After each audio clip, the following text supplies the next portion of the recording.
apa sebabnya perbedaan pendapat itu akhirnya tidak melahirkan toleran antara yang satu dengan yang lain? Tentu ada beberapa faktor. Di dalam Islam kita kenal dalam bidang akidah saja terdapat paling kurang ada 10 perbedaan dalam bidang akidah. Ada yang kita kenal di dalam ajaran Islam itu aliran-aliran yang satu berbeda dengan yang lain. Misalnya ada yang disebut dengan aliran Khawarij yang mudah mengkafirkan orang kalau tidak sesuai dengan pendapat dia, dan sangat mudah sekali dan memakai ayat untuk mengkafirkan orang. Malam yakum bima anzalallah faulaika humul kafirun. Siapa yang menghukum tidak sesuai dengan apa yang ditentukan diturunkan Allah dianggap kafir.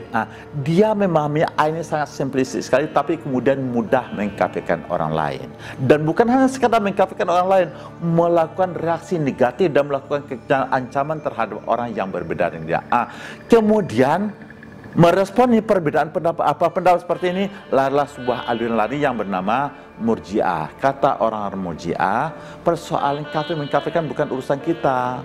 Ya, persoalan iman bukan urusan kita. Kenapa? Kalaupun orang itu melakukan kesalahan, pemahaman salah, keterbatasan dia, persoalan kesalahan itu adalah urusan dengan Allah Subhanahu wa taala. Karena itu kita tidak mudah mengkafirkan orang. Kalaupun dia berdosa, kita serahkanlah nanti pada hari akhir Allah akan memaafkan kesalahan orang atau tidak. Kita ijab kita undur sampai hari akhir, serahkan pada Allah untuk menghukum orang kafir dan tidak kafir. Dan kemudian lahir lagi aliran apa yang disebut dengan Mu'tazilah. Oh, kita tidak boleh mengkafirkan orang, tidak boleh mengatakan orang iman. Ini di antara keduanya. Ada kemudian melainkan aliran setelah itu yang disebut dengan Ahli Sunnah wal Jamaah, Asy'ariyah, Al-Maturidiyah, dan kemudian yang dinemukan dengan Salafiyah, ada yang disebut dengan Syiah. Ini aliran yang ada di dalam Islam, dan bahkan kadang-kadang sampai saat ini orang memakai aliran-aliran ini saling mengkafirkan antara satu dengan yang lain, dan bahkan saling memakai ayat-ayat Al-Quran itu sendiri. Dan yang lebih berbahayanya, ya, aliran-aliran ini kalau sudah didukung dengan kekuasaan politik. Sebuah aliran kalau sudah didukung dengan kekuasaan politik, tentu saja aliran ini mempunyai kekuatan politik. Dan kalau ada orang yang berbeda dengan dia, dianggap tidak benar, tentu dia akan melakukan ancaman pendekatan dengan kekuatan-kekuatan politik tadi.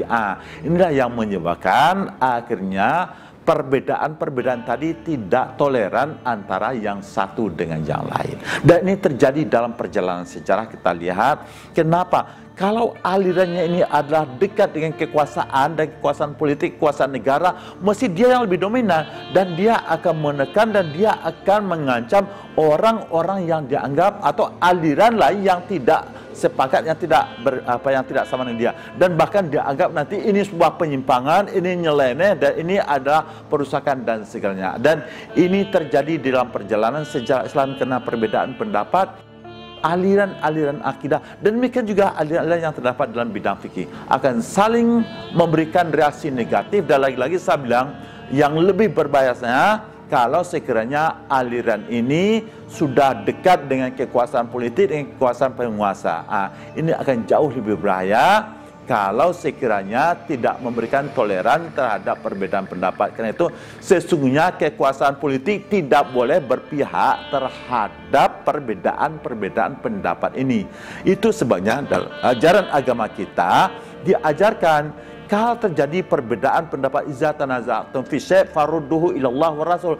Kalau kita berbeda, toh semuanya tetap berpegang kepada Al-Quran dan hadis, ya kan?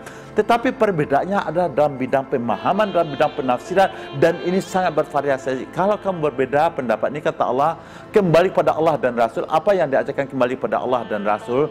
Kamu harus saling menghargai pendapat orang yang berbeda dengan kamu, dan tidak boleh saling melakukan kekerasan, ancaman, apalagi kalau melakukan sebuah kriminal, melakukan pembunuhan terhadap orang yang berbeda, dan melakukan ancaman, melakukan merendahan dan segalanya orang yang berbeda pendapat dengan kita.